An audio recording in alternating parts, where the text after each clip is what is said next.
Hi hello வணக்கம் and welcome. நான் உங்கள் சினிமா ரசிகன், இது உங்கள் சினிமா ரசிகன். ஸோ இப்போது இந்த வீடியோவில் என்ன பார்க்க போகிறோம் அப்படின்னா, அமேசான் ப்ரைமில் ஸ்ட்ரீம் ஆகிக்கிட்டு இருக்க மறக்குமா நெஞ்சம் அப்படின்னு ரொம்ப ஒரு அழகான ஸ்கூல் என்டர்டெய்னர், நல்லா நம்ம எல்லாருக்குமே ஒரு நாஸ்டாலஜிக் ஃபீல் தர ஒரு சூப்பர்பான என்டர்டெய்னர் தான் இந்த மறக்குமா நெஞ்சம் அப்படின்றதுல எந்த ஒரு சந்தேகமுமே கிடையாது. ஸோ ஃபஸ்ட் ஆஃப் ஆல் படத்தோட டைட்டில் கார்டு பார்த்தோம் அப்படின்னா, தட் இஸ் மறக்குமா நெஞ்சம். இது நம்ம எங்கேயோ கேட்ட மாதிரி இருக்கும். பட் இஸ் மறக்குமா நெஞ்சம், இட்ஸ் அ சாங், ரைட்?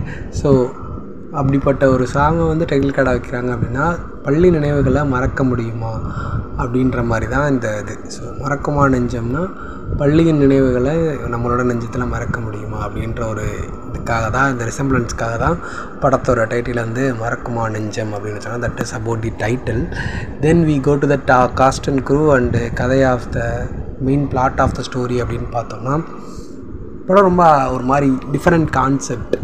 அதாவது நம்ம நிறையா ரீயூனியன் ஸ்டோரி பார்த்துருப்போம் முன்னாடி. முதல் நீ முடியும் நீயாக இருக்கட்டும், தென் 96 இருக்கட்டும். So many beautiful reunion stories நிறையா பார்த்துருக்கோம்.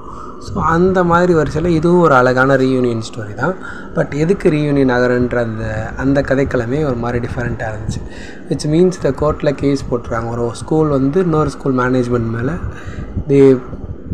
இது கேஸ் போட்டிருக்காங்க. என்ன கேஸ் அப்படின்னா, அவங்க வந்து இல்லீகலாக தான் பாஸ் பண்ண 100% ரிசல்ட் கொடுத்தாங்க. ஸோ அந்த ஏரை மட்டும் திருப்பி வந்து 3 மாதம் படிக்க வச்சுட்டு எக்ஸாம் எழுதி அதில் பாஸ் ஆக சொல்லுங்கள் அப்படின்ற மாதிரி ஒரு இது வச்சுருப்பாங்க. தென் அதையும் ஒபே பண்ணி அந்த லிட்டில் அந்த ஸ்கூல்லேருந்து அவங்களும் சரின்னு ஒபே பண்ண வருவாங்க. ஸோ வந்ததுக்கப்புறம் அங்கே வந்து என்ன நடக்குது, பசங்கள்லாம் எப்படி அவங்களோட ஃபீல்ஸை ஷேர் பண்ணுறாங்க, ஈச் அண்ட் எவ்ரி கேரக்டர்ஸ் அப்படின்றது தான் படத்தோட மெயின் கதை.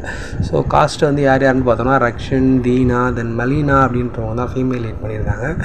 ஸோ ரொம்ப நல்லா பண்ணியிருந்தாங்க அவங்களுமே. ஸோ ரக்ஷன் அவரை பற்றி சொல்லணும்னா, அவரோட I think first debut film as a ஹீரோன்னு நினைக்கிறேன். இதுக்கு முன்னாடி கண்ணுக்குள்ள இடையில பார்த்துருமோ தரமா. ஸோ ஒரு ஹீரோ அவர் தான் மெயின் லீடாக பண்ணுறது. I think this is a first one. So அது ரொம்ப அழகாகவும் ஆப்டாகவும் பண்ணியிருக்காரு. தென் பேக் டு அந்த கிட்ஸ் அந்த 11th 12th படிக்கிற ஸ்டேஜுக்கெலாம் வந்து ரொம்ப நல்லா பண்ணியிருந்தார். தென் அவர் கூட ஒரு தீனா மார்க்கிட்டார். ரொம்ப அழகாக காமெடிகள் வந்து எல்லா இடத்துலையும் நல்லா இருந்துச்சு பார்க்குறதுக்கு. ரொம்ப ஸ்மைல் பண்ணி நமக்கு அப்படியே ரிலேட் பண்ணுற மாதிரி, எல்லாரோட ஸ்கூல் லைஃபையும் ரிமைன் பண்ணுற மாதிரி ஒரு அழகான படமாக தான் மறக்குமா நெஞ்சம் இருந்தது. தென் அது தவிர வேறு என்ன காஸ்ட்னா, எல்லாருமே அங்கேருந்து இங்கே வராங்க. தென் அவங்க எல்லாத்தையுமே என்ஜாய் பண்ணுறதுக்கு கொண்டு வரணும், வைப்பு கொண்டு வரணுன்ற மாதிரி தான் அவரோட கேரக்டர் கார்த்திக் அப்படின்ற கேரக்டர் இருக்குது. தென் அதோட அவரோட ஒரு சின்ன லவ் ஸ்டோரி இருக்குது. 12 வருஷமாக லவ் பண்ணுறாரு. ஐ திங்க் 10 years 2 years வந்து அந்த 11th 12th படிச்சு. ஸோ அவன் வந்து 12 வருஷமாக லவ் பண்ணிகிட்டு இருந்தவர் வந்து கடைசியில் எப்படி லவ் ஓப்பன் பண்ணி சேர்ந்தாங்க அப்படின்ற மாதிரி ஒரு அழகான லவ் ஸ்டோரி. ரொம்ப நேச்சுரலாக சூப்பராக இருக்கும் அது பார்க்குறதுக்கு. தென் அதுக்கு நிறைய ஹெடல்ஸ் வரும், அதெல்லாம் எப்படி ஃபேஸ் பண்ணுறாரு அந்த சின்ன சின்ன சுச்சுவேஷன்ஸ்லன்றதையுமே ரொம்ப அழகாக அவர் காமிச்சிருந்தாங்க. தென் மலைனா அவங்களுமே ரொம்ப பிரியதர்ஷினி அப்படின்ற character I think is. So அதை வந்து ஆப்டாக பண்ணியிருந்தாங்க.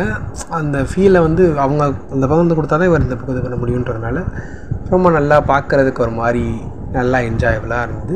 தென் இந்த கேங்கில் வந்து ஒருத்தர் சாராக இருப்பார், ஜோசப் யாரைஸ். ஸோ அவர் வந்து கிளாஸ் எடுக்கும்போது, அவர் தான் ஸ்டூடெண்ட், தென் அவரே வந்து கிளாஸ் எடுக்கும்போது நல்லாயிருக்கும்.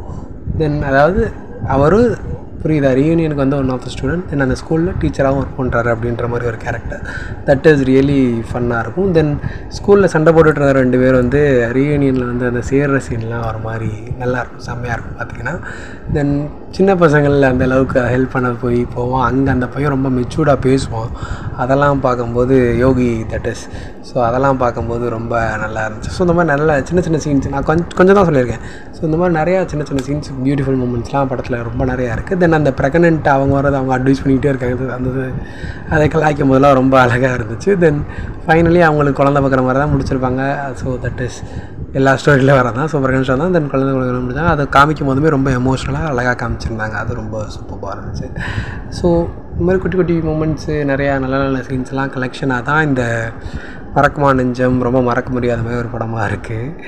தென் எஸ்பெஷலி எனக்கு எல்லாருக்கும் ரொம்ப ஒரு மாதிரி கனெக்ட் ஆகிறதுனா, ஃப்ராங்க்ஸ்டர் ராகுல் அவர் ஒரு கௌதம் அப்படின்னு ஒரு கேரக்டர் பண்ணியிருப்பார். தென் ஷில்ஃபான்றவங்க வந்து அங்கே எல்லோரும் பார்ப்பாங்க. Which mean Dheena and Joseph வந்து பார்த்து கலாய்ச்சிக்கிட்டு இருப்பாங்க, அவளுக்கு யார் ஒய்ஃபாக ஹஸ்பண்டாக இருந்தானோ அப்படின்ற மாதிரி. தென் ஹீ இஸ் அ ஹஸ்பண்ட் அப்படின்ற போது பாடி ஷேமிங் பண்ணிவிட்டு நம்ம சும்மா சுற்றிட்டு இருப்போம். அதெல்லாம் வந்து ஒரு மாதிரி மீன் பண்ணும்போது நல்லாயிருக்கும். ஃப்ரெண்ட்ஸ் கேங்குள்ளே பாடி ஷேம் பண்ணாலுமே தட் இஸ் அவனை ஹேட் பண்ணும் அப்படின்ற மாதிரி ஒரு மாதிரி காமிச்சு, பட் ஆனால் அதையுமே ரொம்ப ஓவர் கம் பண்ணி ஒரு மாதிரி பியூட்டிஃபுல்லாக காமிச்சிட்டான். அந்த எமோஷனுமே அழகாக வெளிப்படுதான். எல்லாேருக்கும் ரொம்ப புரிகிற மாதிரி ஈஸியாக காமிச்சாங்க. தென் அவர் பண்ண பர்ஃபார்மன்ஸ் இட் இஸ் பிராங்க்ஸ்டர் ராகுல். நீங்கள் பிராங்க்ஸ்லாம் பார்த்துருந்தீங்கன்னா உங்களுக்கு ரொம்ப பிடிச்சிருக்கும். தென் எனக்கு ஆல்ரெடி நிறையா பிராங்க்ஸ் பார்த்துருக்கேன். So that's I like in. So அதே மாதிரி இதுலேயுமே ரொம்ப சூப்பராக பண்ணிட்டாரு அப்படின்னு நான் சொல்லணும். தென் ஹீரோயின்ஸாக இருக்கட்டும், தென் அந்த ஷரண்யா அப்படின்ற கேரக்டரில் வந்து அவங்களுமே ரொம்ப அழகாக செம்மையாக பண்ணியிருந்தாங்க. ஸோ ஓவரால் இந்த காஸ்ட் அண்ட் க்ரூவாக இருந்தாலும் ராக்கா யோகேந்திரன் அவர் தான் டேரக்டர். ஸோ ராக்கோ யோகேந்திரன் உண்மையிலே செம்ம பிரதர். ஸ்ரீலி எப்படின்னா அதாவது இந்த கான்செப்ட் வந்து ஆல்ரெடி வந்து 2 ஹிட்டான சூப்பர் மூவிஸ் இருக்குது. ஸோ இதையும் எடுத்து பண்ணிகிட்டு இருக்கும்போது அதை டிஃப்ரெண்ட் வேல செம்மையாக கொடுத்துருந்தாரு. ரொம்ப அழகாக இருக்கும் பார்த்தீங்கன்னா. ஸோ அவங்க எல்லாருக்குமே ரொம்ப பிடிச்ச ஒரு நாஸ்டாலஜிக் என்டர்டெய்னர். எல்லாருக்கும் ஸ்கூல் லைஃப்பில் கண்டிப்பாக நடந்திருக்கும், ஏதாச்சும் ஒன்று நடந்திருக்கும். தென் அந்த லவ்வை எப்படி வெளிப்படுத்தாமல் இருந்திருப்பீங்க. தென் அதை எப்படி வெளிப்படுத்தணும், அதுக்கு லவ்னா சொல்லிவிட்டு அவங்க ஆன்சர்னு வந்தாலும் பரவாயில்ல, பட் நான் சொல்லிடணும் அப்படின்றதெல்லாம் ரொம்ப அழகாக காமிச்சிருந்தாங்க. தென் அப் டு த எண்டு வரையுமே ரொம்ப செம்மையாக போகும். ஸோ கண்டிப்பாக எல்லோரும் பார்க்க வேண்டிய எல்லோரும் ஃபேமிலியாகவும் பார்க்கலாம், கப்பிள்ஸாக பார்க்கலாம், ஃப்ரெண்ட்ஸாக பார்க்கலாம், இப்படின்னா பார்க்கலாம். ஸோ அப்படிப்பட்ட ஒரு படம் தான் மறக்குமா நெஞ்சம். அமேசான் ப்ரைமில் தான் ஸ்ட்ரீம் ஆகிட்டு இருக்குது. ஸோ கண்டிப்பாக எல்லோரும் ஃபேமிலியாக உட்காந்து கூட பாருங்கள். உங்கள் எல்லாருக்கும் பிடிச்ச ஒரு சச் அ குட் ஸ்கூல் என்டர்டெய்னராக தான் இந்த மறக்குமா நெஞ்சம் உங்களை எப்பயுமே மறக்காதுன்றதால எந்த ஒரு கிடையாது. தேங்க்யூ.